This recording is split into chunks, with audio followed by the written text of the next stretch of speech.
ਕਮਾਲ ਦੀ ਗੱਲ ਹੈ ਕਿ ਭਾਰਤ ਸਮੇਤ ਦੁਨੀਆ ਭਰ ਵਿੱਚ ਵਸਦੇ ਸਿੱਖ ਸਭ ਤੋਂ ਵੱਧ ਕੋਸਦੇ ਵੀ ਬਾਦਲ ਪਰਿਵਾਰ ਨੂੰ ਨੇ ਤੇ ਜਦੋਂ ਵੋਟਾਂ ਪੈਂਦੀਆਂ ਨੇ ਉਦੋਂ ਕਮੇਟੀ ਵੀ ਅਕਾਲੀ ਦਲ ਨੂੰ ਹੀ ਸੌਂਪ ਦਿੰਦੇ ਨੇ। ਦਿੱਲੀ ਕਮੇਟੀ ਤੇ ਲਗਾਤਾਰ ਤੀਜੀ ਵਾਰ ਅਕਾਲੀ ਦਲ ਕਾਬਜ਼ ਹੋ ਗਿਆ। ਕੱਲ ਨੂੰ ਕਿਸਾਨਾਂ ਦੇ ਦਿੱਲੀ ਦੇ ਇਤਿਹਾਸਿਕ ਮੋਰਚਿਆਂ ਦੇ 9 ਮਹੀਨੇ ਪੂਰੇ ਹੋ ਜਾਣਗੇ। ਸਾਲ ਪੂਰਾ ਹੋਣ ਦੇ ਵਿੱਚ ਸਿਰਫ 3 ਮਹੀਨੇ ਬਾਕੀ ਨੇ।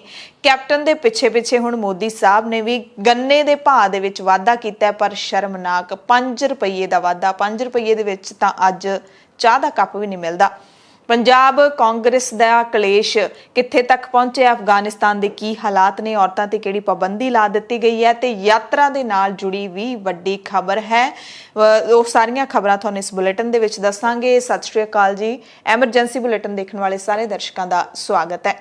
ਪਹਿਲਾਂ ਨਜ਼ਰ ਮਾਰ ਲੈਂਦੇ ਹਾਂ ਕੱਲ ਦੀ ਲੋਕ ਰਾਏ ਦੇ ਨਤੀਜੇ ਤੇ। ਕੱਲ ਦੀ ਲੋਕ ਰਾਏ ਸੀ ਮੁੱਖ ਮੰਤਰੀ ਕੈਪਟਨ ਅਮਰਿੰਦਰ ਸਿੰਘ ਦੇ ਆਪਣੇ ਹੀ ਮੰਤਰੀਆਂ ਨੇ ਕੈਪਟਨ ਨੂੰ ਅਹੁਦੇ ਤੋਂ ਹਟਾਉਣ ਦੀ ਮੰਗ ਕੀਤੀ ਹੈ, ਇਹ ਕਹਿ ਕੇ ਕਿ ਸਾਡਾ ਹੁਣ ਮੁੱਖ ਮੰਤਰੀ ਤੇ ਵਿਸ਼ਵਾਸ ਨਹੀਂ ਰਿਹਾ, ਇਹ ਲੋਕਾਂ ਦੇ ਵਾਅਦੇ ਪੂਰੇ ਨਹੀਂ ਕਰ ਸਕਦੇ। ਤਾਂ ਇਸ ਦੇ ਨਾਲ 84% ਸਾਡੇ ਦਰਸ਼ਕ ਸਹਿਮਤ ਨੇ ਕਿ ਕੈਪਟਨ ਸਾਹਿਬ ਦੀ ਪਰਫਾਰਮੈਂਸ ਢਿੱਲੀ ਹੈ। 16% ਦਰਸ਼ਕ ਅਸਹਿਮਤ ਨੇ, ਜਿਨ੍ਹਾਂ ਨੂੰ ਇਸ ਮੰਤਰੀਆਂ ਦੇ ਇਸ ਕਦਮ ਦੇ ਨਾਲ ਜਿਹੜੀ ਹੈ ਸਹਿਮਤੀ ਨਹੀਂ ਹੈ। ਅੱਜ ਦੀ ਲੋਕ ਰਾਏ ਹੈ ਕਿ ਦਿੱਲੀ ਸਿੱਖ ਗੁਰਦੁਆਰਾ ਮੈਨੇਜਮੈਂਟ ਕਮੇਟੀ ਤੇ ਸ਼੍ਰੋਮਣੀ ਅਕਾਲੀ ਦਲ ਬਾਦਲ ਨੇ ਬਹੁਮਤ ਹਾਸਲ ਕਰਕੇ ਕਮੇਟੀ ਮੁੜ ਲੈ ਲਈ ਹੈ। ਵਿਰੋਧੀ ਸਿੱਖ ਲੀਡਰ ਕਹਿ ਰਹੇ ਨੇ ਕਿ ਵੋਟਾਂ ਦੇ ਵਿੱਚ ਸ਼ਰਾਬ ਤੇ ਪੈਸਾ ਵੰਡਿਆ ਗਿਆ ਤਾਂ ਜਿੱਤੇ ਨੇ। ਕੀ ਤੁਸੀਂ ਸਹਿਮਤ ਹੋ? ਸਹਿਮਤ ਹੋ ਯੈਸ ਜਾਂ ਹਾਂ ਲਿਖਿਓ, ਸਹਿਮਤ ਨਹੀਂ ਹੋ ਨੋ ਜਾਂ ਨਾ ਲਿਖਿਓ। ਖਬਰਾਂ ਵਿਸਥਾਰ ਦੇ ਨਾਲ। ਗੱਲ ਪਹਿਲਾਂ ਪੰਜਾਬ ਦੀ। ਡੀਐਸਜੀਐਮਸੀ ਚੋਣਾਂ ਦੇ ਬਾਰੇ ਤੁਹਾਨੂੰ ਅਪਡੇਟਸ ਦੇਵਾਂਗੇ, ਪਰ ਉਸ ਤੋਂ ਪਹਿਲਾਂ ਦੱਸ ਦਈਏ ਕਿ ਕੇਂਦਰੀ ਮੰਤਰੀ ਮੰਡਲ ਨੇ ਕੈਪਟਨ ਅਮਰਿੰਦਰ ਸਿੰਘ ਦੇ ਐਲਾਨ ਤੋਂ ਦੂਸਰੇ ਦਿਨ 2021-22 ਲਈ ਗੰਨੇ ਦਾ ਘੱਟੋ ਘੱਟ ਮੁੱਲ 5 ਰੁਪਏ ਵਧਾ ਕੇ 290 ਰੁਪਏ ਪ੍ਰਤੀ ਕੁਇੰਟਲ ਕਰ ਦਿੱਤਾ, ਪਰ ਪੰਜਾਬ ਦੇ ਵਿੱਚ ਗੰਨੇ ਦਾ ਭਾਅ 360 ਰੁਪਏ ਪ੍ਰਤੀ ਕੁਇੰਟਲ ਹੋ ਗਿਆ। ਦਿੱਲੀ ਸਿੱਖ ਗੁਰਦੁਆਰਾ ਮੈਨੇਜਮੈਂਟ ਕਮੇਟੀ ਕੀ ਰਹੇ ਨਤੀਜੇ, ਸਾਰਾ ਇੱਥੇ ਦੱਸਦੇ ਹਾਂ ਤੁਹਾਨੂੰ। ਦਿੱਲੀ ਸਿੱਖ ਗੁਰਦੁਆਰਾ ਪ੍ਰਬੰਧਕ ਕਮੇਟੀ ਚੋਣਾਂ ਦੇ ਨਤੀਜੇ ਦੇ ਵਿੱਚ ਅਕਾਲੀ ਦਲ ਭਾਵੇਂ ਮੁੜ ਤੋਂ ਕਾਬਜ਼ ਹੋ ਗਿਆ, ਪਰ ਸੰਗਤ ਨੇ ਮਨਜਿੰਦਰ ਸਿੰਘ ਸਿਰਸਾ ਨੂੰ ਨਹੀਂ ਚੁਣਿਆ। ਸਾਰੇ ਦਲਾਂ ਦੀ ਪ੍ਰਧਾਨਗੀ ਕਰਦੇ ਉਮੀਦਵਾਰ ਸੰਗਤ ਨੇ ਚੁਣ ਲਏ ਨੇ, ਪਰ ਸਿਰਸਾ ਨੂੰ ਨਹੀਂ ਚੁਣਿਆ। ਪਰ ਸਿਰਸਾ ਦੀ ਪਾਰਟੀ ਦੇ ਹੱਥ ਹੀ ਕਮੇਟੀ ਦੀ ਕਮਾਨ ਆਈ ਹੈ। ਜਾਗੋ ਪਾਰਟੀ ਦੇ ਪ੍ਰਧਾਨ ਮਨਜੀਤ ਸਿੰਘ ਜੀਕੇ ਨੂੰ ਵੀ ਵੱਡੀ ਲੀਡ ਦੇ ਨਾਲ ਜਿਤਾ ਦਿੱਤਾ। ਸੰਗਤ ਨੇ ਹਰਵਿੰਦਰ ਸਿੰਘ ਸਰਨਾ ਤੇ ਮਨਜਿੰਦਰ ਸਿੰਘ ਸਿਰਸਾ ਚੋਂ ਵੀ ਸਰਨਿਆਂ ਨੂੰ ਹੀ ਚੁਣਿਆ। ਮਨਜਿੰਦਰ ਸਿੰਘ ਸਿਰਸਾ ਆਪਣੀ ਸੀਟ ਪੰਜਾਬੀ ਬਾਗ ਤੋਂ 350 ਵੋਟਾਂ ਦੇ ਨਾਲ ਹਾਰ ਗਏ ਤੇ ਉਹਨਾਂ ਦੇ ਵਿਰੋਧੀ ਹਰਵਿੰਦਰ ਸਿੰਘ ਸਰਨਾ ਜਿੱਤ ਗਏ। ਜਾਗੋ ਪਾਰਟੀ ਦੇ ਮੁਖੀ ਮਨਜੀਤ ਸਿੰਘ ਜੀਕੇ ਆਪਣੇ ਵਿਰੋਧੀ ਨਾਲੋਂ 661 ਵੋਟਾਂ ਦੇ ਫਰਕ ਨਾਲ ਜਿੱਤ ਗਏ। ਕਿਹਾ ਜਾ ਸਕਦਾ ਹੈ ਸਿਰਸਾ ਜਿੱਤ ਕੇ ਵੀ ਹਾਰ ਗਏ ਜਾਂ ਫਿਰ ਹਾਰ ਕੇ ਵੀ ਜਿੱਤ ਗਏ, ਦੋਵੇਂ ਸੈਂਟੈਂਸ ਇੱਥੇ ਢੁਕਦੇ ਨੇ। ਨਤੀਜਾ ਇਹ ਰਿਹਾ ਕਿ ਕੁੱਲ 46 ਸੀਟਾਂ ਦੇ ਵਿੱਚੋਂ ਸ਼੍ਰੋਮਣੀ ਅਕਾਲੀ ਦਲ ਬਾਦਲ ਨੂੰ 27 ਸੀਟਾਂ, ਸਰਨਾ ਭਰਾਵਾਂ ਦੀ ਝੋਲੀ ਵਿੱਚ 15 ਸੀਟਾਂ, ਮਨਜੀਤ ਸਿੰਘ ਜੀਕੇ ਨੂੰ 3 ਤੇ ਪੰਥਕ ਅਕਾਲੀ ਲਹਿਰ ਨੂੰ ਸੰਗਤ ਨੇ 1 ਸੀਟ ਦਿੱਤੀ ਹੈ। ਪਰ ਸਿੱਖ ਸਦਭਾਵਨਾ ਦਲ ਦੇ ਭਾਈ ਬਲਦੇਵ ਸਿੰਘ ਵਡਾਲਾ ਦੀ ਪਾਰਟੀ ਨੂੰ 1 ਵੀ ਸੀਟ ਨਹੀਂ ਮਿਲੀ ਹੈ। ਇਸੇ ਦੌਰਾਨ ਗੁਰਦੁਆਰਾ ਚੋਣ ਪ੍ਰਬੰਧ ਦੇ ਮਾੜੇ ਪ੍ਰਬੰਧ ਵੀ ਸਾਹਮਣੇ ਆਏ ਨਤੀਜੇ ਵਾਲੇ ਦਿਨ, ਕਿਉਂਕਿ ਅਧਿਕਾਰਿਤ ਪਾਸਾਂ ਵਾਲੇ ਪੱਤਰਕਾਰਾਂ ਨੂੰ ਗਿਣਤੀ ਕੇਂਦਰਾਂ ਦੇ ਵਿੱਚ ਜਾਣ ਤੋਂ ਰੋਕਿਆ ਗਿਆ ਤੇ ਇਹ ਪਹਿਲਾਂ ਜਾਣਕਾਰੀ ਵੀ ਨਹੀਂ ਦਿੱਤੀ ਗਈ। ਮਨਜਿੰਦਰ ਸਿੰਘ ਸਿਰਸਾ ਨੂੰ ਸੀਟ ਹਾਰਨ ਤੋਂ ਬਾਅਦ ਸ਼੍ਰੋਮਣੀ ਅਕਾਲੀ ਦਲ ਦੇ ਮੈਂਬਰਾਂ ਨੇ ਦਿੱਲੀ ਕਮੇਟੀ ਦੇ ਮੈਂਬਰ ਵਜੋਂ ਨੋਮੀਨੇਟ ਕਰ ਦਿੱਤਾ ਹੈ, ਕਿਉਂਕਿ ਇਸ ਕਮੇਟੀ ਦੇ ਵਿੱਚ ਮੈਂਬਰ ਨੋਮੀਨੇਟ ਵੀ ਕੀਤੇ ਜਾਂਦੇ ਨੇ, ਕੁਝ ਵੋਟਾਂ ਦੇ ਨਾਲ ਜਿੱਤਦੇ ਨੇ, ਕੁਝ ਨੋਮੀਨੇਟ ਕੀਤੇ ਜਾਂਦੇ ਨੇ। ਸੋ ਮਨਜਿੰਦਰ ਸਿੰਘ ਸਿਰਸਾ ਦਾ ਜਿਹੜਾ ਪ੍ਰਧਾਨ ਮੁੜ ਤੋਂ ਪ੍ਰਧਾਨ ਬਣਨ ਦਾ ਰਾਹ ਹੈ ਜਿਹੜਾ ਉਹ ਪੱਧਰਾ ਹੋ ਗਿਆ। ਥੋੜਾ ਜਿਹਾ ਹੋਰ ਵਿਸਥਾਰ ਦੇ ਵਿੱਚ ਦਸੀਏ ਤਾਂ ਬੁੱਧਵਾਰ ਨੂੰ ਸਵੇਰੇ ਵੋਟਾਂ ਦੀ ਗਿਣਤੀ ਸਵੇਰੇ 8 ਵਜੇ ਸ਼ੁਰੂ ਹੋਈ। ਸ਼ੁਰੂਆਤੀ ਰੁਝਾਨ ਸ਼੍ਰੋਮਣੀ ਅਕਾਲੀ ਦਲ ਬਾਦਲ ਦੇ ਹੱਕ ਵਿੱਚ ਹੀ ਰਿਹਾ। ਅਕਾਲੀ ਦਲ ਨੇ ਇਹ ਰੁਝਾਨ ਅੰਤ ਤੱਕ ਬਰਕਰਾਰ ਰੱਖਿਆ। ਪੰਜਾਬੀ ਬਾਗ ਸੀਟ ਤੋਂ ਪਰਮਜੀਤ ਸਿੰਘ ਸਰਨਾ ਤੇ ਹਰਵਿੰਦਰ ਸਿੰਘ ਸਰਨਾ ਨੇ ਆਪਣੇ ਵਿਰੋਧੀ ਮਨਜਿੰਦਰ ਸਿੰਘ ਸਿਰਸਾ ਤੋਂ 100 ਦੇ ਕਰੀਬ ਵੋਟਾਂ ਦੇ ਨਾਲ ਲਗਾਤਾਰ ਲੀਡ ਬਣਾਈ ਹੋਈ ਸੀ ਤੇ ਲੀਡ ਅੰਤ ਤੱਕ ਨਹੀਂ ਟੁੱਟੀ। ਮਨਜੀਤ ਸਿੰਘ ਜੀਕੇ ਆਪਣੇ ਵਿਰੋਧੀ ਉਮੀਦਵਾਰ ਤੋਂ 378 ਵੋਟਾਂ ਦੇ ਨਾਲ ਕਾਫੀ ਚਿਰ ਅੱਗੇ ਰਹੇ ਤੇ ਅੰਤ 600 ਤੋਂ ਵੱਧ ਵੋਟਾਂ ਦੇ ਨਾਲ ਜਿੱਤ ਜੀਕੇ ਦੀ ਝੋਲੀ ਦੇ ਵਿੱਚ ਪਈ। ਸਰਨਾ, ਸਿਰਸਾ ਤੇ ਜੀਕੇ ਧੜਿਆਂ ਦੇ ਵਿਚਕਾਰ ਇਹਨਾਂ ਵੋਟਾਂ ਦੇ ਵਿੱਚ ਮੁਕਾਬਲਾ ਸਖਤ ਰਿਹਾ। ਪੰਥਕ ਅਕਾਲੀ ਲਹਿਰ ਦੇ ਉਮੀਦਵਾਰ ਵੀ ਤਕੜੀ ਟੱਕਰ ਦੇ ਰਹੇ ਸੀ। ਕਾਲਕਾ ਹਲਕੇ ਤੋਂ ਦੂਸਰੇ ਗੇੜ ਦੀ ਗਿਣਤੀ ਵੇਲੇ 225 ਦੇ ਕਰੀਬ ਵੋਟਾਂ ਰੱਦ ਕੀਤੇ ਜਾਣ ਤੇ ਮਨਜਿੰਦਰ ਸਿੰਘ ਸਿਰਸਾ ਨੇ ਨਾਰਾਜ਼ਗੀ ਵੀ ਜਤਾਈ। ਸਿਰਸਾ ਨੇ ਕਿਹਾ ਕਿ ਇਹ ਜਿੱਤ ਦਿੱਲੀ ਦੀ ਸੰਗਤ ਦੀ ਜਿੱਤ ਹੈ। ਸ਼੍ਰੋਮਣੀ ਅਕਾਲੀ ਦਲ ਇਹ ਮਾਣ ਬਖਸ਼ਣ ਲਈ ਸੰਗਤ ਦਾ ਧੰਨਵਾਦ ਕਰਦਾ ਹੈ। ਕਮੇਟੀ ਦੇ ਅਹੁਦੇਦਾਰਾਂ ਦੇ ਲਈ 22 ਅਗਸਤ ਨੂੰ ਵੋਟਾਂ ਪਈਆਂ ਸੀ। ਇਸ ਤੋਂ ਪਹਿਲਾਂ 2 ਵਾਰੀ ਕਰੋਨਾ ਦੀ ਆੜ ਹੇਠ ਚੋਣ ਮੁਲਤਵੀ ਕੀਤੀ ਜਾਂਦੀ ਰਹੀ ਹੈ। ਕਮੇਟੀ ਲਈ ਪਿਛਲੀ ਵਾਰੀ ਚੋਣਾਂ 2017 ਦੇ ਵਿੱਚ ਹੋਈਆਂ ਸੀ। ਉਸ ਵੇਲੇ ਮਨਜੀਤ ਸਿੰਘ ਜੀਕੇ ਤੇ ਮਨਜਿੰਦਰ ਸਿੰਘ ਸਿਰਸਾ ਨੇ ਰਲ ਕੇ ਚੋਣ ਲੜੀ ਸੀ। ਬਾਅਦ ਵਿੱਚ ਦੋਵਾਂ ਲੀਡਰਾਂ ਦੇ ਵਿੱਚ ਵਖਰੇਵਾਂ ਆ ਜਾਣ ਕਰਕੇ ਸਿਰਸਾ ਪ੍ਰਧਾਨ ਦੀ ਕੁਰਸੀ ਤੇ ਬੈਠਣ 'ਚ ਕਾਮਯਾਬ ਹੋ ਗਏ ਸੀ ਤੇ ਜਿਹੜਾ ਮਨਜੀਤ ਸਿੰਘ ਜੀਕੇ ਨੇ ਵੱਖਰਿਆਂ ਹੋ ਕੇ ਜਾਗੋ ਪਾਰਟੀ ਬਣਾ ਲਈ ਸੀ ਤੇ ਉਹ ਬਾਦਲ ਦੇ ਉੱਤੇ ਹੁਣ ਬਾਦਲ ਦਲ ਦੇ ਉੱਤੇ ਲਗਾਤਾਰ ਹਮਲਾਵਰ ਰਹਿੰਦੇ ਨੇ ਤੇ ਨਤੀਜੇ ਵਾਲੇ ਦਿਨ ਦੇਖਿਆ ਗਿਆ ਕਿ ਗਿਣਤੀ ਕੇਂਦਰਾਂ ਦੇ ਬਾਹਰ ਜਿਹੜੇ ਹਮਾਇਤੀ ਸੀਗੇ ਵਰਕਰ ਸੀ, ਜਿਨ੍ਹਾਂ ਦੀ ਵੀ ਪਾਰਟੀ ਜਿੱਤਦੀ ਸੀ, ਉਮੀਦਵਾਰ ਜਿੱਤਦਾ ਸੀ, ਉਹ ਢੋਲ ਦੇ ਡਗੇ ਤੇ ਭੰਗੜੇ ਪਾਉਂਦੇ ਲੱਡੂ ਵੰਡਦੇ ਵੀ ਵੇਖੇ ਗਏ। ਸੋ ਆਖਿਰਕਾਰ ਕੀ ਕਾਰਨ ਹੈ ਕਿ ਤੀਸਰੀ ਵਾਰੀ ਦਿੱਲੀ ਦੀ ਸਿੱਖ ਸੰਗਤ ਨੇ ਸ਼੍ਰੋਮਣੀ ਅਕਾਲੀ ਦਲ ਬਾਦਲ ਨੂੰ ਹੀ ਮੌਕਾ ਦਿੱਤਾ ਹੈ, ਉਹਨਾਂ ਦੇ ਹੱਥ ਹੀ ਕਮੇਟੀ ਸੌਂਪੀ ਹੈ ਤੇ ਕੀ ਕਾਰਨ ਹੈ ਕਿ ਸਰਨਾ ਭਰਾਵਾਂ ਨੂੰ ਤੀਸਰੀ ਵਾਰੀ ਹਾਰ ਦਾ ਮੂੰਹ ਦੇਖਣਾ ਪਿਆ ਹੈ, ਨਕਾਰ ਦਿੱਤਾ ਹੈ। ਲੋਕ ਕਹਿ ਰਹੇ ਨੇ, ਸੰਗਤ ਕਹਿ ਰਹੀ ਹੈ ਕਿ ਵੋਟਾਂ ਭਾਵੇਂ ਕੋਈ ਵੀ ਹੋਣ, ਕਮੇਟੀ ਦੀਆਂ ਹੀ ਕਿਉਂ ਨਾ ਹੋਣ, ਖੇਡ ਸਾਰੀ ਪੈਸੇ ਦੀ ਹੈ। ਜਿਹੜਾ ਜ਼ਿਆਦਾ ਪੈਸਾ ਲਾਉਂਦਾ ਹੈ ਉਧਰ ਵੋਟਾਂ ਪੈ ਜਾਂਦੀਆਂ ਨੇ ਤੇ ਇਹ ਸਿਰਫ ਸੰਗਤ ਹੀ ਨਹੀਂ, ਜਾਗੋ ਪਾਰਟੀ ਦੇ ਪ੍ਰਧਾਨ ਮਨਜੀਤ ਸਿੰਘ ਜੀਕੇ ਵੀ ਕਹਿ ਰਹੇ ਨੇ। ਵੋਟਾਂ ਦੇ ਵਿੱਚ ਜਿਹੜੀਆਂ ਕੁਝ ਸੀਟਾਂ ਜਿੱਤਣ ਤੋਂ ਬਾਅਦ ਜੀਕੇ ਨੇ ਦਿੱਲੀ ਦੀ ਸਾਰੀ ਸੰਗਤ ਦਾ ਧੰਨਵਾਦ ਕੀਤਾ, ਆਪਣੇ ਵਾਅਦਿਆਂ ਨੂੰ ਪੂਰਾ ਕਰਨ ਦਾ ਦਾਅਵਾ ਵੀ ਕੀਤਾ, ਪਰ ਨਾਲ ਹੀ ਇਹ ਵੀ ਦਾਅਵਾ ਕੀਤਾ ਕਿ ਇਸ ਕਮੇਟੀ ਦੀਆਂ ਚੋਣਾਂ ਦੇ ਵਿੱਚ ਸ਼ਰਾਬ ਅਤੇ ਪੈਸਾ ਖੁੱਲ੍ਹ ਕੇ ਵਰਤਿਆ।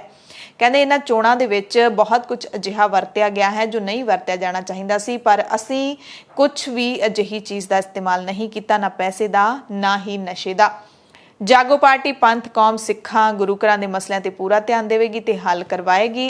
ਅੱਜ ਕਹਿੰਦੇ ਪਾਰਟੀ ਸਥਾਪਿਤ ਹੋਈ ਹੈ, ਆਉਣ ਵਾਲਾ ਸਮਾਂ ਵਧੀਆ ਹੋਏਗਾ। ਯਾਨੀ ਕਿ ਜੀਕੇ ਜਿਹੜੀਆਂ 3 ਸੀਟਾਂ ਜਿੱਤਣ ਤੋਂ ਬਾਅਦ ਕਾਫੀ ਕੌਨਫੀਡੈਂਸ ਦੇ ਵਿੱਚ ਦਿਖਾਈ ਦੇ ਰਹੇ ਨੇ।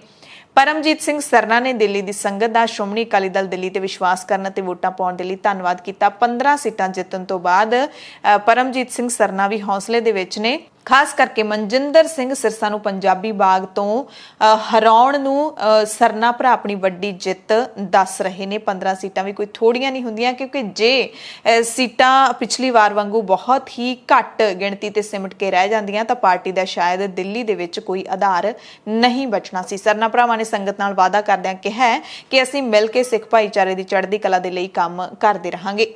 ਪੰਥਕ ਅਕਾਲੀ ਲਹਿਰ ਦੇ ਪ੍ਰਧਾਨ ਤੇ ਸਾਬਕਾ ਜਥੇਦਾਰ ਭਾਈ ਰਣਜੀਤ ਸਿੰਘ ਨੇ ਵੀ ਸੰਗਤ ਦਾ ਧੰਨਵਾਦ ਕੀਤਾ ਹੈ। 1 ਸੀਟ ਇਹਨਾਂ ਦੀ ਝੋਲੀ ਪਈ ਹੈ। 7 ਸੀਟਾਂ ਤੇ ਇਹਨਾਂ ਦੇ ਉਮੀਦਵਾਰ ਖੜੇ ਸੀਗੇ ਤੇ 8ਵੀਂ ਸੀਟ ਤੇ ਸਰਨਾ ਨੇ ਫ੍ਰੈਂਡਲੀ ਮੈਚ ਐਲਾਨਿਆ ਸੀ ਕਿ ਪਰਮਜੀਤ ਸਿੰਘ ਸਰਨਾ ਵੱਲੋਂ ਵੀ ਉਮੀਦਵਾਰ ਖੜਾ ਸੀ ਤੇ ਪੰਥਕ ਅਕਾਲੀ ਲਹਿਰ ਦੇ ਵੱਲੋਂ ਵੀ ਉਮੀਦਵਾਰ ਖੜੇ ਕੀਤੇ ਗਏ ਸੀ। ਪੰਥਕ ਅਕਾਲੀ ਲਹਿਰ ਨੂੰ 1 ਸੀਟ ਤੋਂ ਕਾਫੀ ਝਟਕਾ ਜਿਹੜਾ ਮਹਿਸੂਸ ਹੋਇਆ, ਜਿਹੜੀ ਬਿਲਕੁਲ ਹੀ ਜਿੱਤਦੀ ਦਿਖਾਈ ਦਿੰਦੀ ਸੀ, ਉਹ ਸੀਟ ਵੀ ਪੰਥਕ ਅਕਾਲੀ ਲਹਿਰ ਦੇ ਹਿੱਸੇ ਨਹੀਂ ਪਈ। ਸਿਰਫ 60 ਵੋਟਾਂ ਦੇ ਫਰਕ ਦੇ ਨਾਲ ਇਹਨਾਂ ਦੇ ਉਮੀਦਵਾਰ ਹਾਰ ਗਏ। ਦਿਲਚਸਪ ਗੱਲ ਇਹ ਰਹੀ ਕਿ ਜਿੰਨਾ ਟਾਈਮ ਚੋਣਾਂ ਸੀ, ਨਾ ਹੀ ਤਾਂ ਸੁਖਬੀਰ ਬਾਦਲ ਨੇ ਦਿੱਲੀ ਦੇ ਵਿੱਚ ਪੈਰ ਧਰਿਆ ਚੋਣ ਪ੍ਰਚਾਰ ਦੇ ਲਈ। ਉਂਝ ਭਾਵੇਂ ਜਾਂਦੇ ਰਹੇ ਨੇ ਲੋਕ ਸਭਾ ਦੇ ਵਿੱਚ, ਪਰ ਦਿੱਲੀ ਕਮੇਟੀ ਦੀਆਂ ਚੋਣਾਂ ਵੱਲ ਉਹਨਾਂ ਨੇ ਅੱਖ ਚੁੱਕ ਕੇ ਵੀ ਨਹੀਂ ਵੇਖਿਆ। ਨਾ ਹੀ ਇਹਨਾਂ ਕਮੇਟੀ ਚੋਣਾਂ ਦੇ ਵਿੱਚ ਪੋਸਟਰਾਂ ਦੇ ਉੱਤੇ ਬਾਦਲਾਂ ਦੀ ਸ਼ਕਲ ਹੀ ਦਿਖਾਈ ਦਿੱਤੀ।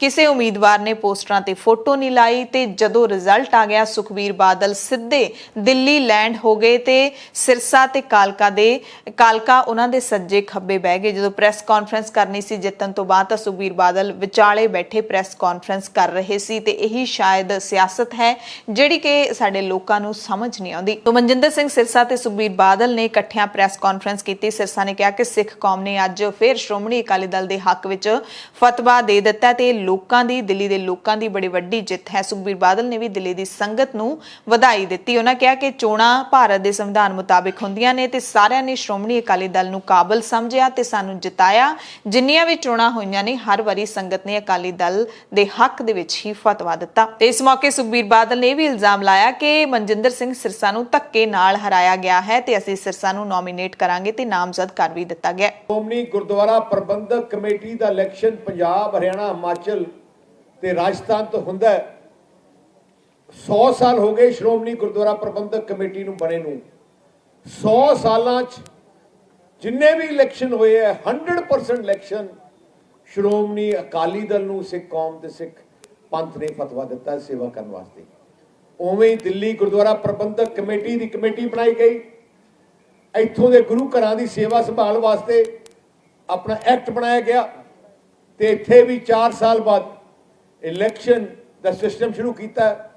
ਮੈਂ ਧੰਨਵਾਦੀ ਹਾਂ ਸਿੱਖ ਸੰਗਤ ਦਾ ਕਿ ਉਹਨਾਂ ਨੇ ਸ਼੍ਰੋਮਣੀ ਅਕਾਲੀ ਦਲ ਨੂੰ ਲਗਾਤਾਰ ਸੇਵਾ ਕਰਨ ਦਾ ਮੌਕਾ ਮਿਲਿਆ।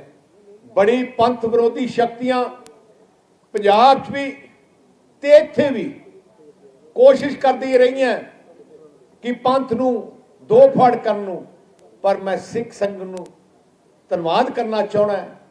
ਉਹ ਕਲੀਅਰ ਵਰਡਿਕਟ ਦੇ ਕੇ ਇਹਨਾਂ ਸਾਰੀਆਂ ਪਾਰਟੀਆਂ ਦੇ ਜਿਹੜੇ ਕਰਨ ਦੇ ਤਰੀਕੇ ਨਕਾਰੇ।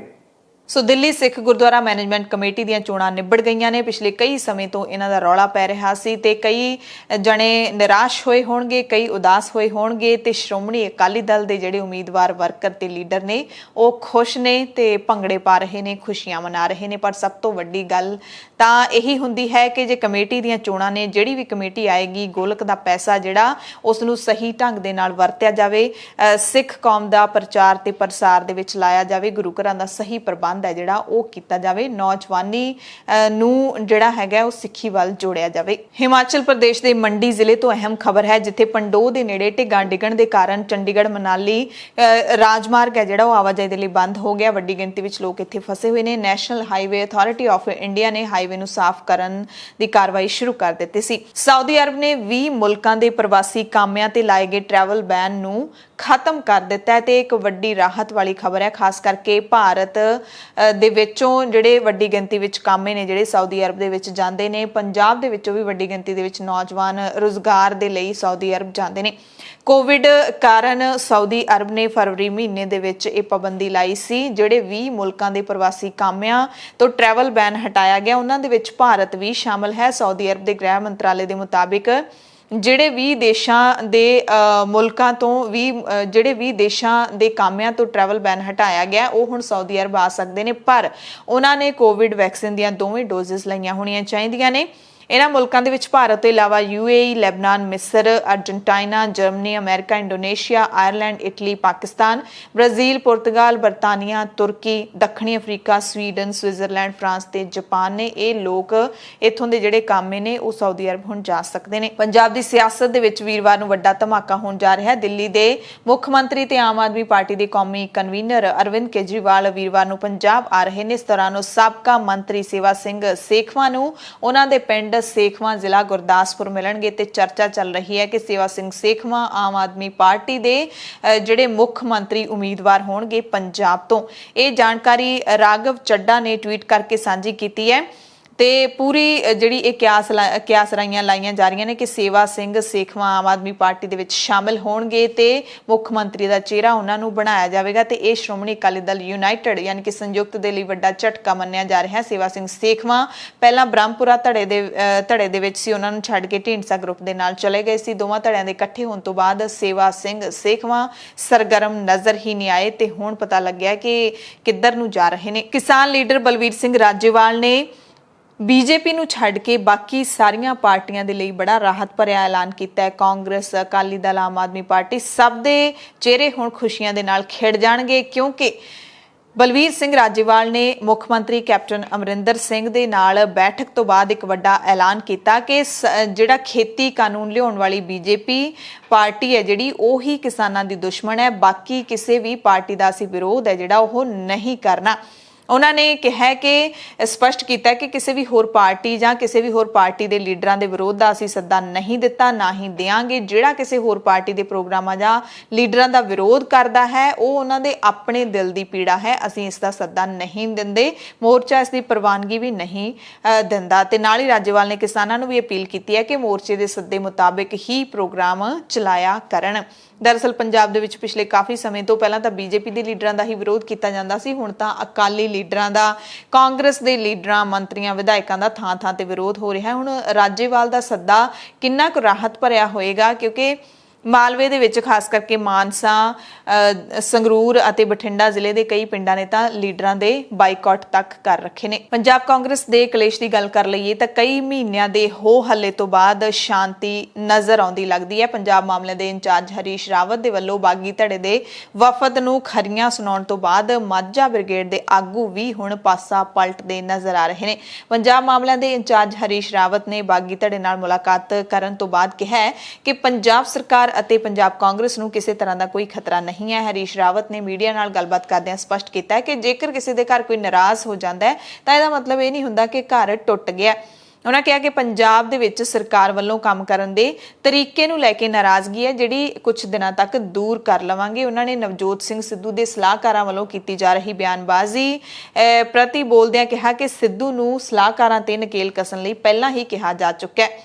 ਰਾਵਤ ਨੇ ਕਿਹਾ ਕਿ ਜੋ ਵੀ ਦੇਸ਼ ਵਿਰੋਧੀ ਕਾਰਵਾਈ ਕਰੇਗਾ ਉਸ ਤੇ ਕਾਰਵਾਈ ਕੀਤੀ ਜਾਵੇਗੀ। ਸੋ ਪੰਜਾਬ ਦੇ ਕੈਬਨਿਟ ਮੰਤਰੀਆਂ ਤ੍ਰਿਪਤ ਰਜਿੰਦਰ ਸਿੰਘ ਬਾਜਵਾ ਸਮੇਤ ਸੁਖੀ ਰੰਧਾਵਾ ਤੇ ਚਰਨਜੀਤ ਸਿੰਘ ਚੰਨੀ ਦੇ ਨਾਲ ਪੰਜਾਬ ਦੇ ਲੀਡਰਾਂ ਦਾ ਵਫਦ ਹੈ ਜਿਹੜਾ ਉਹ ਬੁੱਧਵਾਰ ਸਵੇਰੇ ਦੇਹਰਾਦੂਨ ਪਹੁੰਚਿਆ ਤੇ ਪੰਜਾਬ ਕਾਂਗਰਸ ਦੇ ਇੰਚਾਰਜ ਹਰੀਸ਼ ਰਾਵਤ ਨੂੰ ਮਿਲਿਆ। ਇਸ ਟੀਮ ਦੇ ਵਿੱਚ ਬਾਜਵਾ ਦੇ ਨਾਲ ਚੰਨੀ, ਸੁਖ ਸਰਕਾਰੀਆ, ਸੁਖੀ ਰੰਧਾਵਾ ਤੇ 3 ਵਿਧਾਇਕ ਵੀ ਸ਼ਾਮਲ ਸਨ। ਇਸ ਦੌਰਾਨ ਚੰਨੀ ਨੇ ਕਿਹਾ ਕਿ ਅਸੀਂ ਕਾਂਗਰਸ ਦੇ ਜਨਰਲ ਸਕੱਤਰ ਹਰੀਸ਼ ਰਾਵਤ ਕੋਲ ਆਪਣੀ ਗੱਲ ਰੱਖ ਦਿੱਤੀ ਹੈ ਤੇ ਉਹ ਸਾਡੀ ਗੱਲ ਹਾਈ ਕਮਾਂਡ ਕੋਲ ਲੈ ਕੇ ਜਾਣਗੇ।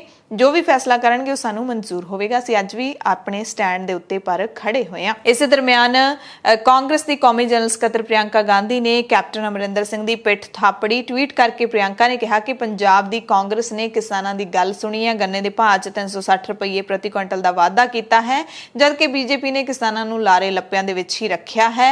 ਸਿਰਫ ਲਾਰੇ ਲੱਪੇ ਹੀ ਨਹੀਂ ਬਲਕਿ ਦੇਖ ਲੈਣ ਦੀਆਂ ਧਮਕੀਆਂ ਵੀ ਦਿੱਤੀਆਂ ਨੇ। ਇਸੇ ਦਰਮਿਆਨ ਪੰਜਾਬ ਕਾਂਗਰਸ ਦੇ ਪ੍ਰਧਾਨ ਨੇ ਵੀ ਟਵੀਟ ਕੀਤਾ। ਨਵਜੋਤ ਸਿੰਘ ਸਿੱਧੂ ਨੇ ਕਿਹਾ ਕਿ ਸੂਬੇ ਦੇ ਵੱਲੋਂ ਜਿਹੜਾ ਐਸਏਪੀ 'ਚ ਵਾਧਾ ਕੀਤਾ ਗਿਆ ਹੈ, ਸੂਬੇ ਦੇ ਜਿਹੜੇ ਪ੍ਰਾਈਸ ਦੇ ਵਿੱਚ ਵਾਧਾ ਕੀਤਾ ਗਿਆ ਹੈ, ਉਹਦੇ ਲਈ ਪੰਜਾਬ ਸਰਕਾਰ ਨੂੰ ਸਿਜਦਾ ਤੇ ਹੁਣ 4 ਸੂਬਿਆਂ ਦੇ ਵਿੱਚੋਂ ਅਸੀਂ ਸਭ ਤੋਂ ਵੱਧ ਭਾਅ ਹੈ ਜਿਹੜਾ ਉਹ ਕਿਸਾਨਾਂ ਨੂੰ ਗੰਨੇ ਦਾ ਦੇ ਰਹੇ ਹਾਂ। ਪੰਜਾਬ ਕਾਂਗਰਸ ਦੇ ਕਲੇਸ਼ ਦੀ ਆਪਾਂ ਗੱਲ ਕਰ ਰਹੇ ਸੀ। ਪੰਜਾਬ ਕਾਂਗਰਸ ਦੇ ਵਿੱਚ ਕਲੇਸ਼ ਦੇ ਦਰਮਿਆਨ ਜਿੱਥੇ ਬਾਗੀ ਧੜੇ ਦੇ ਲੀਡਰ ਹਰੀਸ਼ ਰਾਵਤ ਨੂੰ ਮਿਲੇ ਨੇ, ਉੱਥੇ ਵਿਧਾਇਕ ਵੀ ਨਾਲੋਂ ਟੁੱਟ ਗਏ। ਬਾਗੀ ਧੜੇ ਦੇ ਨਾਲੋਂ 7 ਵਿਧਾਇਕ ਉਹਨਾਂ ਨੇ ਐਲਾਨ ਕਰ ਦਿੱਤਾ ਕਿ ਅਸੀਂ ਨਵੀਂ ਮੂਵ ਦੇ ਵਿੱਚ ਸ਼ਾਮਿਲ ਨਹੀਂ ਹੋਵਾਂਗੇ ਤੇ ਉਹਨਾਂ ਨੇ ਧੋਖੇ ਦਾ ਵੀ ਇਲਜ਼ਾਮ ਲਾਇਆ ਕਿ ਜੋ ਤ੍ਰਿਪਤ ਰਜਿੰਦਰ ਸਿੰਘ ਬਾਜਵਾ ਦੇ ਘਰੇ ਚੰਡੀਗੜ੍ਹ ਦੇ ਵਿੱਚ ਮੰਗਲਵਾਰ ਨੂੰ ਬੈਠਕ ਹੋਈ ਸੀ, ਉਹਦੇ ਵਿੱਚ ਅਸੀਂ ਸ਼ਾਮਿਲ ਤਾਂ ਹੋਏ ਸੀ ਪਰ ਕੈਪਟਨ ਅਮਰਿੰਦਰ ਸਿੰਘ ਨੂੰ ਕੁਰਸੀ ਤੋਂ ਲਾਉਣ ਵਾਲੀ ਕੋਈ ਗੱਲ ਨਹੀਂ ਹੋਈ ਸੀ। ਤੇ ਜਦੋਂ ਇਹਨਾਂ ਨੇ ਸੂਚੀ ਜਾਰੀ ਕੀਤੀ ਹੈ ਕਿ ਇੰਨੇ ਜਿਹੜੇ ਸਾਡੇ ਨਾਲ ਵਿਧਾਇਕ ਤੇ ਮੰਤਰੀ ਨੇ ਜਿਹੜੇ ਚਾਹੁੰਦੇ ਨੇ ਕਿ ਅਸੀਂ ਮੁੱਖ ਮੰਤਰੀ ਨੂੰ ਕੈਪਟਨ ਦੀ ਕੁਰਸੀ ਤੇ ਨਹੀਂ ਚਾਹੁੰਦੇ, ਉਹ ਕਹਿੰਦੇ ਕਿ ਇਹ ਸੂਚੀ ਆਉਣ ਤੋਂ ਬਾਅਦ ਅਸੀਂ ਹੈਰਾਨ ਹਾਂ ਕਿ ਇਹਨਾਂ ਨੇ ਸਾਡਾ ਨਾਮ ਸੂਚੀ ਦੇ ਵਿੱਚ ਕਿਵੇਂ ਪਾ ਦਿੱਤਾ। 7 ਵਿਧਾਇਕ ਕੁਲਦੀਪ ਵੈਦ, ਦਲਵੀਰ ਸਿੰਘ ਗੋਲਡੀ, ਸੰਤੋਖ ਸਿੰਘ ਭਲਾਈਪੁਰ, ਅਜੀਤਿੰਦਰ ਸਿੰਘ ਮੋਫਰ, ਅੰਗਦ ਸਿੰਘ, ਗੁਰਕੀਰਤ ਕੋਟਲੀ, ਇੱਥੋਂ ਤੱਕ ਕਿ ਰਾਜਾ ਵੜਿੰਗ ਵੀ ਪਾਸਾ ਪਲਟ ਗਏ ਨੇ, ਯਾਨੀ ਕਿ ਹੁਣ ਉਹ ਕੈਪਟਨ ਦੇ ਖੇਮੇ ਦੇ ਵਿੱਚ ਜਾ ਕੇ ਖੜੇ ਹੋ ਗਏ ਨੇ। ਉਹਨਾਂ ਨੇ ਇਸ ਪ੍ਰਤੀਕਿਰਿਆ ਨੂੰ ਪਾਰਟੀ ਵਿੱਚ ਦਰਾੜ ਪਾਉਣ ਦੀ ਕੋਸ਼ਿਸ਼ ਵਿੱਚ ਇੱਕ ਧਿਰ ਵੱਲੋਂ ਮਨਸੂਬੇ ਘੜੇ ਜਾਣਾ ਕਰਾਰ ਦਿੱਤਾ ਤੇ ਕੈਪਟਨ ਦੇ ਹੱਕ 'ਚ ਸਟੈਂਡ ਲਿਆ। ਦੂਸਰੇ ਪਾਸੇ ਕੈਪਟਨ ਅਮਰਿੰਦਰ ਸਿੰਘ ਬੜੇ ਹੀ ਸਬਰ ਦੇ ਨਾਲ ਚੁੱਪਧਾਰੀ ਬੈਠੇ ਨੇ, ਪਰ ਉਹਨਾਂ ਦੀ ਪਤਨੀ ਤੇ ਪਟਿਆਲਾ ਤੋਂ ਸੰਸਦ ਮੈਂਬਰ ਪਰਨੀਤ ਕੌਰ ਨੇ ਪ੍ਰੈਸ ਕਾਨਫਰੰਸ ਕਰਕੇ ਨਵਜੋਤ ਸਿੰਘ ਸਿੱਧੂ ਤੇ ਬਗਾਵਤ ਨੂੰ ਤੂਲ ਦੇਣ ਦਾ ਦੋਸ਼ ਲਾ ਦਿੱਤਾ। ਪਰਨੀਤ ਕੌਰ ਨੇ ਸਿੱਧੂ ਵਿਰੁੱਧ ਮੋਰਚਾ ਖੋਲਦਿਆਂ ਕਿਹਾ ਕਿ ਪੁਆੜੇ ਦੀ ਜੜ ਸਿਰਫ ਨਵਜੋਤ ਸਿੰਘ ਸਿੱਧੂ ਹੈ, ਜਿਸ ਨੇ ਸਾਰੀ ਪੰਜਾਬ ਕਾਂਗਰਸ ਦੇ ਵਿੱਚ ਕਲੇਸ਼ ਪਾਈ ਰੱਖਿਆ। ਤੇ ਉਧਰ ਕੈਪਟਨ ਸਾਹਿਬ ਦੀ ਚੁੱਪ ਤੇ ਸਬਰ ਦੇ ਵੀ ਕਾਫੀ ਅਰਥ ਕੱਢੇ ਜਾ ਰਹੇ ਨੇ। ਵਿਧਾਨ ਸਭਾ ਦੀਆਂ ਚੋਣਾਂ ਤੋਂ ਪਹਿਲਾਂ ਕਾਂਗਰਸ ਹਾਈ ਕਮਾਂਡ ਵਾਸਤੇ ਮੁੱਖ ਮੰਤਰੀ ਬਦਲਣਾ ਖਤਰੇ ਤੋਂ ਖਾਲੀ ਨਹੀਂ ਹੈ, ਪਰ ਕੈਪਟਨ ਜਿਵੇਂ ਸਾਰੀ ਸਥਿਤੀ ਦੇ ਨਾਲ ਨਜਿੱਠ ਰਹੇ ਨੇ, ਉਸ ਤੋਂ ਲੱਗਣ ਲੱਗਿਆ ਕਿ ਉਹ ਕੋਈ ਵਿਧਾਨ ਸਭਾ ਭੰਗ ਕਰਨ ਵਰਗਾ ਵੱਡਾ ਫੈਸਲਾ ਵੀ ਲੈ ਸਕਦੇ ਨੇ। ਹਾਲਾਂਕਿ ਉਹਨਾਂ ਦੇ ਇਸ ਫੈਸਲੇ ਦੇ ਨਾਲ ਬੀਜੇਪੀ ਨੂੰ ਕਾਫੀ ਫਾਇਦਾ ਜਿਹੜਾ ਉਹ ਹੋ ਸਕਦਾ। ਸੋ ਕਾਂਗਰਸ ਦੇ ਹਾਲਾਤ ਨੇ ਜਿਹੜੇ ਸਥਿਤੀ ਹੈ ਇੱਕ ਅੱਧੇ ਦਿਨ ਵਿੱਚ ਸਪਸ਼ਟ ਹੋਣ ਦੀ ਸੰਭਾਵਨਾ ਹੈ। ਪੰਜਾਬ ਦਾ ਸਿਆਸੀ ਭਵਿੱਖ ਹੁਣ ਇਸ ਕਲੇਸ਼ ਦੇ ਨਤੀਜੇ ਤੇ ਹੀ ਨਿਰਭਰ ਹੋਣ ਲੱਗਿਆ। ਜੇ ਕਾਟੋ ਕਲੇਸ਼ ਖਤਮ ਨਾ ਹੋਇਆ ਤਾਂ ਲੱਗਦਾ ਕਿ ਪੰਜਾਬ ਕਾਂਗਰਸ ਥਾਲੀ ਦੇ ਵਿੱਚ ਪਰੋਸ ਕੇ ਸਰਕਾਰ ਹੈ ਜਿਹੜੀ ਉਹ ਵਿਰੋਧੀਆਂ ਨੂੰ ਦੇ ਦੇਵੇਗੀ। ਇਸੇ ਕਲੇਸ਼ ਦੇ ਦਰਮਿਆਨ ਪੰਜਾਬ ਕਾਂਗਰਸ ਦੇ ਬੁਲਾਰੇ ਪ੍ਰਿਤਪਾਲ ਸਿੰਘ ਬਲੀਏਵਾਲ ਨੇ ਇੱਕ ਨਿੱਜੀ ਟੀਵੀ ਚੈਨਲ ਤੇ ਕਿਹਾ ਕਿ ਜਿਹੜੇ ਮੰਤਰੀ ਮੁੱਖ ਮੰਤਰੀ ਨਾਲ ਸਹਿਮਤ ਨਹੀਂ ਜਾਂ ਜਿਨ੍ਹਾਂ ਨੂੰ ਕੈਪਟਨ ਪਸੰਦ ਨਹੀਂ, ਉਹਨਾਂ ਨੂੰ ਫਿਰ ਮੰਤਰੀ ਵਜੋਂ ਅਸਤੀਫਾ ਦੇ ਦੇਣਾ ਚਾਹੀਦਾ ਹੈ। ਰਵਨੀਤ ਬਿੱਟੂ ਨੇ ਵੀ ਸਾਡੇ ਨਾਲ ਖਾਸ ਗੱਲਬਾਤ ਕਰਦਿਆਂ ਕਿਹਾ ਕਿ ਪੰਜਾਬ ਕਾਂਗਰਸ ਦੇ ਵਿੱਚ ਅੱਜ ਜੋ ਵੀ ਹੋ ਰਿਹਾ ਹੈ ਬੇहद ਸ਼ਰਮਨਾਕ ਹੈ।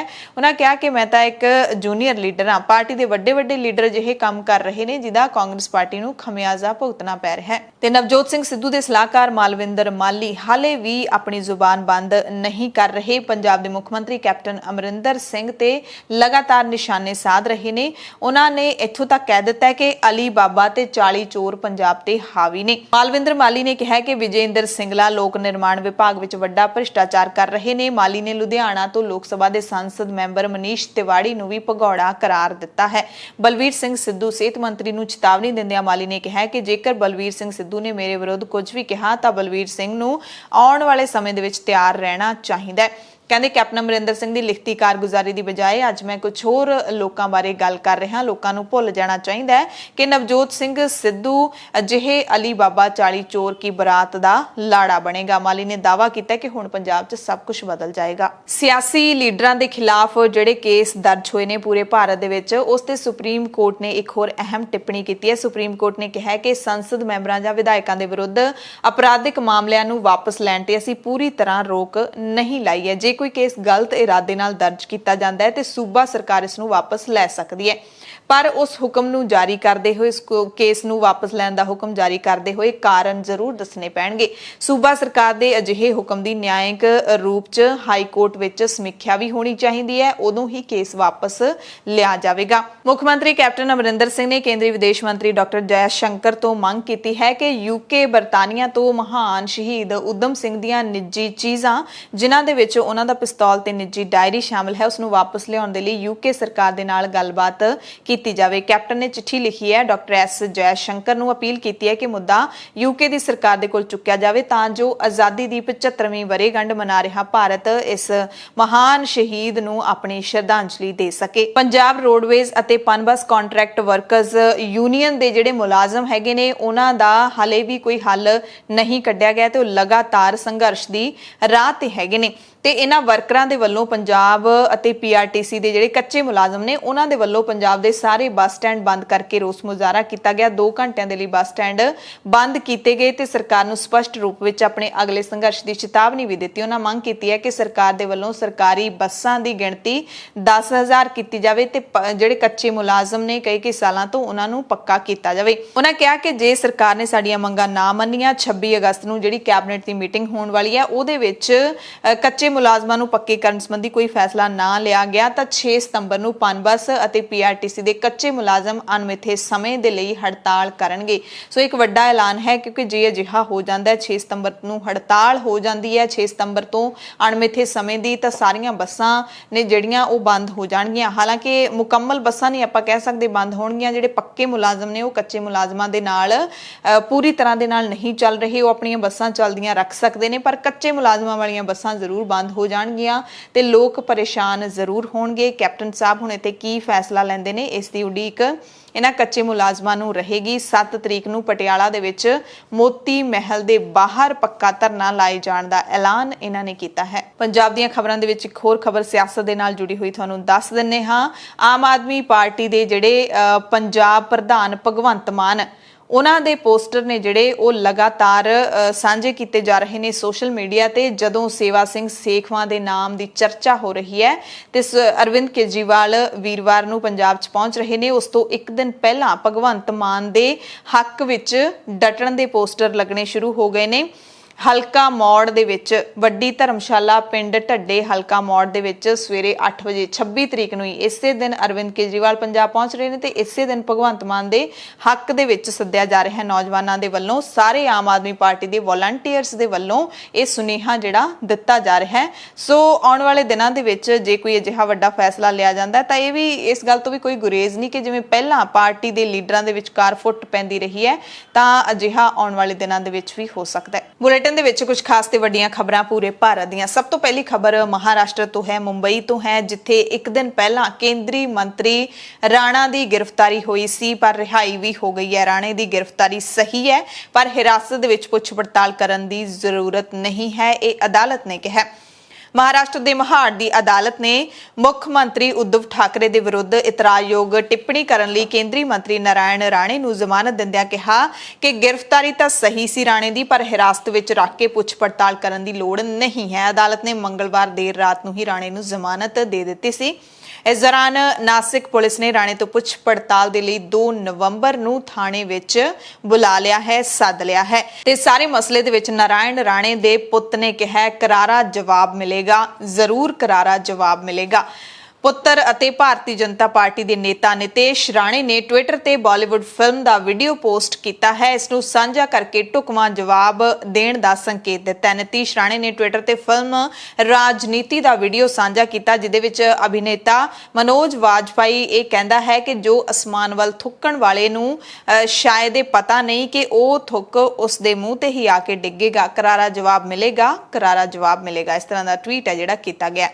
इस दरम्यान शिव सेना ने नारायण राणे ते हमले जारी रखे हुए ने, कहा कि उन्हां दी वजह नाल केंद्र सरकार दा सिर शर्म दे नाल झुक गया। शिव सेना ने कहा कि प्रधानमंत्री नरेंद्र मोदी और अमित शाह नूं मुख मंत्री उद्धव ठाकरे दे बारे च कीती गई टिप्पणी नूं गंभीरता नाल लैना चाहिए। उन्हां दे संपादकी समाना दे विच लिखिया गया है कि जे किसी ने यही गल प्रधानमंत्री नरेंद्र मोदी दे बारे कही हुंदी तां उस नूं देश धरोह दा मुकदमा दर्ज करके हुण तक कदों दा अंदर कीता हुंदा ते राणे दा अपराध भी बराबर दा ही है ते असीं उहदे नाल कुछ गलत नहीं कीता, बल्कि राणे ने गलत कीता है। बिहार तो खबर है जिथे कोविड-19 के नवे मामलों के विच कमी नूं देखते हुए स्कूल, कॉलेज, माल, पार्क अते धार्मिक स्थानां नूं खोलण दे हुक्म ने जिहड़े दे दिते गए ने। आम वांगू खोलण दे हुक्म दे दिते गए ने। हुण कुछ भी पाबंदी तो बिना खुल सकदा है। बिहार के मुख मंत्री नीतीश कुमार ने इस दी जानकारी दित्ती है। बुलेटिन दे विच हुण कुछ खास ते वड्डियां खबरां पूरी दुनिया तो। खबरां दे विच अफगानिस्तान दीयां अपडेट्स तुहानूं दसदे हां। अफगानिस्तान तो खबर थोड़ी चिंता वाली है, क्योंकि इत्थे तालिबान ने हुण बीबियां नूं घरे डक दिता है। घरे रहण दी जिहड़ी सलाह है ओह दित्ती गई है, इस नूं हुक्म भी कहा जा सकदा है। तालिबान ने कहा कि कामकाजी औरतां फिलहाल घरे ही रहण। तालिबान दे बुलारे ने दस्सिया है कि कामकाजी अफगानी औरतां नूं फिलहाल जदों तक ढुकवीं प्रणाली अमल दे विच नहीं आ जांदी उदों तक घरां दे विच रहण दे लई कहा गया, तां जो उन्हां दी सुरक्षा यकीनी बनाई जा सके। इस दे नाल ही तालिबान ने यह भी स्पष्ट कर दिता है, जबीहुल्ला मुजाहिद ने यह भी कह दिता है कि यह सिर्फ एक आरजी प्रक्रिया है। जदों सब कुछ नॉर्मल हो जाएगा तां बीबियां घरों बाहर आ सकणगीਆਂ। हाल दी घड़ी उन्हां नूं घरां 'च बंद कर दिता गया है। घरों बाहर ना निकलण दी हदायत दा मतलब है कि वह घरों बाहर नहीं निकल सकदियां। जे निकलणगीਆਂ तो जाहिर तौर पर कोई ना कोई सज़ा जिहड़ी उसका प्रावधान भी रखा गया होवेगा।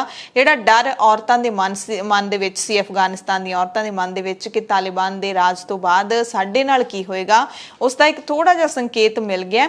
पर जे यकीन कर लिया जाए कि जदों ढुकवीं प्रणाली अमल च आऊगी उदों घरों बाहर निकलन दिता जाऊगा, वो वखरी गल है।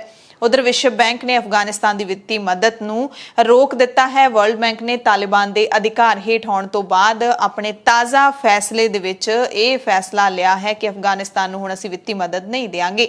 बैंक ने कहा कि तालिबान के सत्ता विच आउण नाल देश दीआं खास करके औरतां दी तरक्की दीआं संभावनावां ते काफ़ी असर पएगा। विश्व बैंक के इस ऐलान तो एक दिन पहला ही कौमांतरी मुद्रा कोष यानी कि IMF ने भी अफगानिस्तान नूं मिलण वाली मदद रोक दित्ती सी। बाइडन प्रशासन ने भी अमरीका कोल पए अफगान रिजर्व बैंक की संपत्ति नूं फ्रीज कर दिता गया।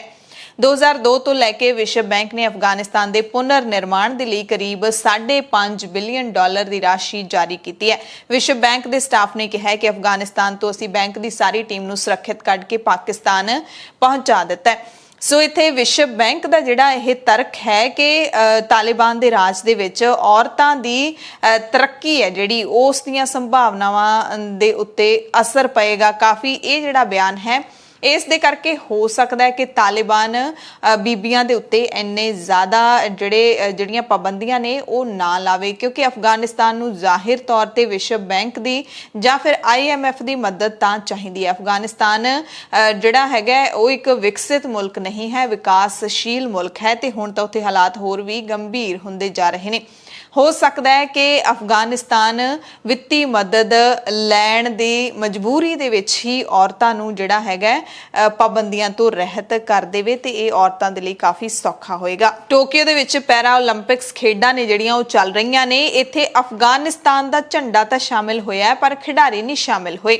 ਅਫਗਾਨਿਸਤਾਨ ਦੇ ਖਿਡਾਰੀ ਹਿੱਸਾ ਨਹੀਂ ਲੈ ਪਾ ਰਹੇ ਪਰ ਖੇਡਾਂ ਦੇ ਉਦਘਾਟਨੀ ਸਮਾਰੋਹ ਦੇ ਵਿੱਚ ਅਫਗਾਨਿਸਤਾਨ ਦਾ ਝੰਡਾ ਜ਼ਰੂਰ ਸ਼ਾਮਿਲ ਹੋਇਆ। ਦੋ ਖਿਡਾਰੀਆਂ ਜ਼ਾਕੀਆ ਖੁਦਾਦਾਦੀ ਅਤੇ ਹੌਸ਼ਨੀ ਰਸੌਲੀ ਨੂੰ ਪੈਰਾ ਤਾਇਕਵਾਂਡੋ ਦੇ ਵਿੱਚ ਭੇਜਿਆ ਜਾਣਾ ਸੀ ਪਰ ਜਿਵੇਂ ਅਫਗਾਨਿਸਤਾਨ ਦੇ ਇਸ ਵਕਤ ਹਾਲਾਤ ਬਣੇ ਹੋਏ ਨੇ, ਦੋਵੇਂ ਖਿਡਾਰੀ ਵੀ ਉਹਨਾਂ ਹਜ਼ਾਰਾਂ ਅਫਗਾਨੀਆਂ ਦੇ ਵਿੱਚ ਸ਼ਾਮਿਲ ਨੇ, ਉਹਨਾਂ ਲੋਕਾਂ ਦੇ ਵਿੱਚ ਸ਼ਾਮਿਲ ਨੇ ਜੋ ਤਾਲਿਬਾਨ ਦੇ ਕਬਜ਼ੇ ਤੋਂ ਬਾਅਦ ਮੁਲਕ ਨੂੰ ਛੱਡ ਨਹੀਂ ਪਾ ਰਹੇ। ਹਾਲਾਂਕਿ ਕੌਮਾਂਤਰੀ ਪੈਰਾ 올림픽 ਕਮੇਟੀ ਨੇ ਇਹ ਦੱਸਿਆ ਕਿ ਉਹਨਾਂ ਨੂੰ ਦੋਵਾਂ ਖਿਡਾਰੀਆਂ ਨੂੰ ਸੁਰੱਖਿਅਤ ਬਾਹਰ ਕੱਢ ਲਿਆ ਗਿਆ ਪਰ ਇਸ ਵਾਰੀ ਖੇਡਾਂ ਦੇ ਵਿੱਚ ਸ਼ਾਮਿਲ ਨਹੀਂ ਹੋਏ। 25 ਅਗਸਤ ਹੋ ਗਈ ਹੈ ਤੇ ਤਾਲਿਬਾਨ ਨੇ ਜਿਹੜੀ ਡੈਡਲਾਈਨ ਦਿੱਤੀ ਹੋਈ ਹੈ ਅਮਰੀਕਾ ਨੂੰ ਕਿ 31 ਅਗਸਤ ਤੱਕ ਤੁਹਾਡੇ ਸਾਰੇ ਫੌਜੀ ਇੱਥੋਂ ਚਲੇ ਜਾਣੇ ਚਾਹੀਦੇ ਨੇ, ਉਸ ਡੈਡਲਾਈਨ ਦੀ ਅਮਰੀਕਾ ਪੂਰੀ ਤਰ੍ਹਾਂ ਦੇ ਨਾਲ ਪਾਲਣਾ ਕਰ ਰਿਹਾ ਹੈ। ਰਾਸ਼ਟਰਪਤੀ ਜੋ ਬਾਈਡਨ ਨੇ ਕਿਹਾ ਕਿ ਅਮਰੀਕਾ ਫੌਜ ਵਾਪਸੀ ਦੀ 31 ਅਗਸਤ ਦੀ ਡੈਡਲਾਈਨ ਨੂੰ ਹੋਰ ਅੱਗੇ ਨਹੀਂ ਵਧਾਉਣਾ ਚਾਹੁੰਦਾ। ਬਾਈਡਨ ਦਾ ਇਹ ਬਿਆਨ ਉਸ ਵਕਤ ਹੋਇਆ ਜਦੋਂ ਅਮਰੀਕਾ ਦੇ ਉੱਤੇ ਡੈਡਲਾਈਨ ਨੂੰ ਵਧਾਉਣ ਦਾ ਦਬਾਅ ਪੈ ਰਿਹਾ ਹੈ। ਅਮਰੀਕੀ ਰਾਸ਼ਟਰਪਤੀ ਨੇ G7 ਦੇਸ਼ਾਂ ਦੇ ਲੀਡਰਾਂ ਦੀ ਅਫਗਾਨਿਸਤਾਨ ਤੇ ਬੁਲਾਈ ਗਈ ਐਮਰਜੈਂਸੀ ਬੈਠਕ ਤੋਂ ਬਾਅਦ ਇਹ ਬਿਆਨ ਦਿੱਤਾ ਹੈ। ਕਈ ਮੁਲਕਾਂ ਦਾ ਕਹਿਣਾ ਹੈ ਕਿ ਅਫਗਾਨਿਸਤਾਨ ਤੋਂ ਫੌਜ ਵਾਪਸੀ ਦੀ ਤੈਅ ਡੈਡਲਾਈਨ ਨੂੰ ਹੋਰ ਅੱਗੇ ਪਾ ਦਿੱਤਾ ਜਾਵੇ। ਕਿਹਾ ਜਾ ਰਿਹਾ ਕਿ ਅਮਰੀਕੀ ਫੌਜੀਆਂ ਦੇ ਉੱਥੇ ਨਾ ਰਹਿਣ ਤੋਂ ਬਾਅਦ ਕਾਬੁਲ 에ਅਰਪੋਰਟ ਸੁਰੱਖਿਅਤ ਨਹੀਂ ਰਹਿ ਸਕੇਗਾ। ਹੁਣ ਤੁਹਾਨੂੰ ਪਤਾ ਹੀ ਹੈ ਕਿ ਕਾਬੁਲ 에ਅਰਪੋਰਟ ਹੈ ਜਿਹੜਾ ਉਹ ਅਮਰੀਕੀ ਫੌਜੀਆਂ ਅਤੇ ਨੇਟੋ ਫੌਜੀਆਂ ਦੇ ਅਧਿਕਾਰ ਖੇਤਰ ਦੇ ਵਿੱਚ ਹੈ ਪਰ ਜਦੋਂ 31 ਅਗਸਤ ਤੱਕ ਇਹ ਬਾਹਰੀ ਜਿਹੜੇ ਫੌਜੀ ਨੇ ਸਾਰੇ ਵਾਪਸ ਚਲੇ ਜਾਣਗੇ ਤਾਂ ਉਸ ਤੋਂ ਬਾਅਦ ਉਥੋਂ ਦੇ ਲੋਕਾਂ ਦਾ ਕੀ ਹਸ਼ਰ ਹੋਏਗਾ ਇਹ ਸਿਰਫ ਤਾਲਿਬਾਨ ਹੀ ਜਾਣਦਾ ਹੈ। ਸੋ ਅਮਰੀਕਾ ਤਾਂ 31 ਅਗਸਤ ਤੱਕ ਉਥੋਂ ਚਲਾ ਜਾਵੇਗਾ ਪਰ UN ਨੇ ਅਫਗਾਨਿਸਤਾਨ ਦੇ ਵਿੱਚ ਹੀ ਰਹਿਣ ਦਾ ਵਾਅਦਾ ਕੀਤਾ ਹੈ। ਸੰਯੁਕਤ ਰਾਸ਼ਟਰ ਦੇ ਮੁਖੀ ਐਂਟੋਨੀਓ ਗੁਟੇਰਸ ਨੇ ਕਿਹਾ ਹੈ ਕਿ ਅਫਗਾਨਿਸਤਾਨ ਦੇ ਵਿੱਚ ਸਿਆਸੀ ਉਥਲ-ਪੁਥਲ ਦੇ ਬਾਵਜੂਦ ਸਾਡੀ ਸੰਸਥਾ ਉੱਥੇ ਹਾਜ਼ਰ ਰਹੇਗੀ। ਅਸੀਂ ਦੇਸ਼ ਵਿੱਚ ਰਹਾਂਗੇ, ਜੋ ਸਾਡੇ ਤੋਂ ਹੋ ਸਕਿਆ ਉਹ ਕਰਾਂਗੇ। ਸਾਡੀਆਂ ਟੀਮਾਂ ਹੁਣ ਵੀ ਮੁਲਕ ਦੇ ਵਿੱਚ ਨੇ। ਸੰਯੁਕਤ ਰਾਸ਼ਟਰ ਤੋਂ ਇਲਾਵਾ ਹੋਰ ਵੀ ਕਈ ਕੌਮਾਂਤਰੀ ਸੰਸਥਾਵਾਂ ਇਹ ਕਹਿ ਚੁੱਕੀਆਂ ਨੇ ਕਿ ਅਸੀਂ ਅਫਗਾਨਿਸਤਾਨ ਦੇ ਵਿੱਚ ਕੰਮ ਕਰਦੇ ਰਹਾਂਗੇ। ਅਫਗਾਨਿਸਤਾਨ ਤੇ ਤਾਲਿਬਾਨ ਦੇ ਵੱਲੋਂ ਆਪਣਾ ਕਬਜ਼ਾ ਕਰ ਲਏ ਜਾਣ ਤੋਂ ਬਾਅਦ ਇਸਲਾਮਿਕ ਸਟੇਟ ਯਾਨੀ ਕਿ IS ਦੇ ਸਮਰਥਨ ਵਾਲੇ ਮੀਡੀਆ ਗਰੁੱਪ ਹਰਕਤ ਦੇ ਵਿੱਚ ਆ ਰਹੇ ਨੇ। ਇਹਨਾਂ ਮੀਡੀਆ ਚੈਨਲਾਂ ਨੇ ਇੰਟਰਨੈਟ ਤੇ ਤਾਲਿਬਾਨ ਦੇ ਵਿਰੁੱਧ ਪ੍ਰਚਾਰ ਕਰਨ ਲਈ ਆਨਲਾਈਨ ਮੁਹਿੰਮ ਹੈ ਜਿਹੜੀ ਉਹ ਛੇੜ ਦਿੱਤੀ ਹੈ। ਇਹ ਜਿਹੜੀ ਮੁਹਿੰਮ ਹੈ IS ਦੀ ਉਹ 16 ਅਗਸਤ ਨੂੰ ਹੀ ਤੇਜ਼ ਹੋਣੀ ਸ਼ੁਰੂ ਹੋ ਗਈ ਸੀ ਜਦੋਂ ਤਾਲਿਬਾਨ ਨੇ ਅਫਗਾਨਿਸਤਾਨ ਦੇ ਕੁਝ ਹਿੱਸਿਆਂ ਤੇ ਕੰਟਰੋਲ ਕਰਨ ਤੋਂ ਬਾਅਦ ਕਾਬੁਲ ਤੇ ਵੀ ਕਬਜ਼ਾ ਕਰ ਲਿਆ ਸੀ। ਪਰ 19 ਅਗਸਤ ਤੋਂ ਤਾਂ IS ਦੀ ਮੀਡੀਆ ਮੁਹਿੰਮ ਨੇ ਕਾਫੀ ਤੇਜ਼ੀ ਫੜ ਲਈ ਹੈ। 19 ਅਗਸਤ ਨੂੰ ਹੀ ਇਸਲਾਮਿਕ ਸਟੇਟ ਨੇ ਤਾਲਿਬਾਨ ਤੇ ਆਪਣਾ ਅਧਿਕਾਰਿਕ ਬਿਆਨ ਜਾਰੀ ਕੀਤਾ ਸੀ ਤੇ ਨਾਲ ਹੀ ਤਾਲਿਬਾਨ ਨੂੰ ਅਮਰੀਕਾ ਦਾ ਪਿੱਠੂ ਵੀ ਦੱਸਿਆ ਸੀ। ਇਸਲਾਮਿਕ ਸਟੇਟ ਨੇ ਦੱਸਿਆ ਕਿ ਅਫਗਾਨਿਸਤਾਨ ਦੇ ਵਿੱਚ ਜੋ ਕੁਝ ਵਾਪਰਿਆ ਉਹ ਤਾਲਿਬਾਨ ਨਹੀਂ ਬਲਕਿ ਅਮਰੀਕਾ ਦੀ ਜਿੱਤ ਨੂੰ ਦਰਸਾਉਂਦਾ ਹੈ ਕਿਉਂਕਿ ਤਾਲਿਬਾਨ ਇਸ ਵਿਚਾਰ ਨੂੰ ਅੱਗੇ ਵਧਾਉਣ 'ਚ ਸਫਲ ਹੋ ਗਿਆ ਕਿ ਜਿਹੜੇ ਕੱਟੜਪੰਥੀ ਗਰੁੱਪ ਹੈਗੇ ਨੇ ਉਹਨਾਂ ਦੇ ਲਈ ਅੱਗੇ ਵਧਣ ਦਾ ਰਾਹ ਗੱਲਬਾਤ ਰਾਹੀਂ ਸੰਭਵ ਹੈ।